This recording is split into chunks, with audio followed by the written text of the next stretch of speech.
কাউকে কখনোই আপন ভেবে দুঃখের গল্প শোনাতে যাবেন না, কারণ সাময়িক সময়ের জন্য সে আপনাকে সিম্পথি তো দেখাবে, কিন্তু পরক্ষণে সে আপনাকে একদমই অবহেলা করা শুরু করবে। ওই যে বলে না, মানুষ সিম্পথি দেখাতে পছন্দ করে কিন্তু দুঃখী মানুষকে কেউ ভালোবাসে না। যদি কখনো কাউকে খুব আপন ভেবে নিজের কষ্টের কথাগুলো বলেও ফেলেন, ঠিক একদিন দেখবেন সেই আপনাকে অনেক ছোট করে দেখতেছে। সুতরাং নিজেকে ভালো রাখতে চাইলে, নিজেকে সম্মানের সহিত রাখতে চাইলে অবশ্যই সবাইকে সুখের গল্পই শুনান। বুঝতে পারছেন? নিজের কষ্টের কথাগুলো কাউকে বলতেছেন, এর মানে আপনি নিজেকে নিজেই ছোট করতেছেন। সবাইকে না সবসময় নিজের সুখের গল্পগুলাই বলবেন, তাহলে দেখবেন সবাই আপনাকে সম্মান করবে, ভালোবাসবে, আপনার আশেপাশেই থাকবে। আসলে কি জানেন, কষ্ট দুঃখ এগুলো কিন্তু সবার মধ্যেই আছে, কিন্তু যারা চালাক প্রকৃতির মানুষ তারা কখনোই নিজের কষ্টের কথাগুলো একদম প্রকাশ করে না। আসসালামু আলাইকুম এভরিওয়ান, কেমন আছো তোমরা সবাই? আলহামদুলিল্লাহ আমি ভালো আছি। আজকে কিন্তু আমার মামাতো বোনের বেবি শাওয়ার, সো ওকে অনেক সাজুগুজু করানো হচ্ছে, সাথে আজকে অনেক খাবার দাবার রান্না করা হয়েছে। এই যে দেখতেছো কেক, এই কেকগুলা মানে এক একজন আমরা এক একটা খাবার নিয়ে আসছি। একজন কেক, একজন পায়েস, একজন হচ্ছে গিয়ে পুডিং, আর একজন পিঠা। মানে আমরা সবাই মানে বোনরা সবাই এক একজন এক এক রকমের খাবার নিয়ে আসছি বোনের জন্য। সাথে আমার মামিও কিন্তু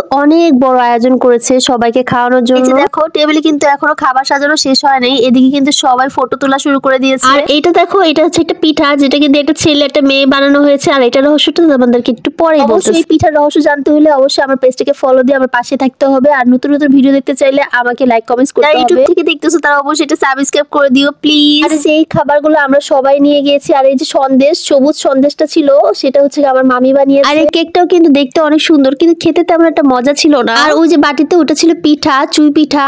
আর এই যে দেখো আমরা আমি এখন এগুলোকে সবকিছুকে নিয়ে সুন্দর করে সাজাচ্ছিলাম আর কি, কেক গুলাকে একটা প্লেট সাজাচ্ছিলাম। আমরা সবাই যার মতো করে প্লেট সাজিয়ে তারপর মানে অন্য রুমে নিয়ে যাবো। সবাই ভিডিও করতেছিল। মামিরা কিন্তু পিঠাও বানিয়ে নিয়ে আসছিল, মানে নকশি পিঠা, সাথে ছিল চুই পিঠা, আর কি যেন ছিল আর মনে পড়তেছে না গাইস। আচ্ছা একটা কথা মনে আছে যে এই সন্দেশগুলো সবুজ কালার, এত মজা লেগেছে যে। আর এটা দেখো কেকটাও কিন্তু একজন বানিয়ে নিয়ে আসছে, কেকটা অনেক ইয়াম্মি ছিল। আর কেকের মধ্যে লেখা ছিল বেবি অর গার্লস। আমরা আশেপাশে সব ছোট ছোট ভাই বোনরা হেল্প করতেছিলাম এক রুম থেকে এক রুমে নিয়ে আসার জন্য। আমি বলতেছিলাম তোমরা সিরিয়ালে দাঁড়াও, আমরা একটা ভিডিও করবো। গাইস আসলে ক্যামেরাম্যান এমন ভাবে ভিডিও করছে যে ভালো মতো ভিডিও করা হয়নি। আমি আসলে সবার ভিডিওটা নিতে চেয়েছিলাম, আমার ছোট ভাই ভিডিওটা করেছে তাই সে বুঝতে পারেনি। আচ্ছা তোমাদেরকে একটা জিজ্ঞেস করি, তোমাদের যখন বেবি শাওয়ার হয় তোমাদের কি বাসায় এরকম করে আয়োজন করা হয়? তোমাদের কি ভাই বোনরা এরকম মানে সবাই এক একটা খাবার বানিয়ে নিয়ে আসে? আমাদের ফ্যামিলিতে এই প্রথম বেবি শাওয়ার হয়েছে গাইস, আয়োজনও হয়েছে, তখন আর যাওয়া হয়নি। আচ্ছা দেখো এই যে এই সাইডটা কত সুন্দর করে সাজানো হয়েছে, তোমাদের কাছে কেমন লাগতেছে বলো তো? এখানে কিন্তু জামাই বউকে বসানো হবে। এটা কিন্তু এত সুন্দর করে ডেকোরেট করেছে আমার বোনই, মানে মিমের বোন। আর ওরা কিন্তু এত সুন্দর করে কাগজগুলো রেডি করেছিল। একটা হচ্ছে hello baby, babies girl, babies boy, team baby, team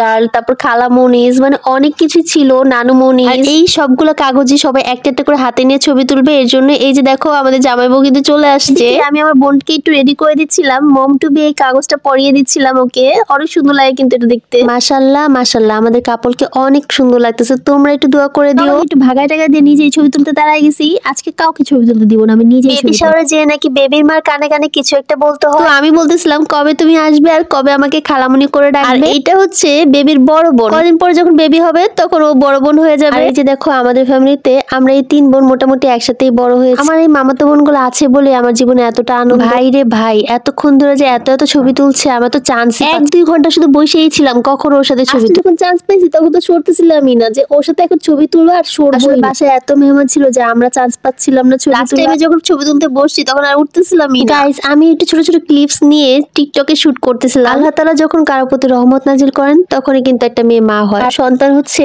মায়ের জন্য অনেক বড় একটা নিয়ামত। আল্লাহ তাআলা সবাইকে এই নিয়ামত পাওয়ার তৌফিক দান করুন। আচ্ছা বাসায় যখন ছোট ছোট বাবুরা থাকে তখন কত ভালো লাগে তাই না? আর যখন খালি থাকে একদমই ভালো লাগে না। Thanks for watching, tata.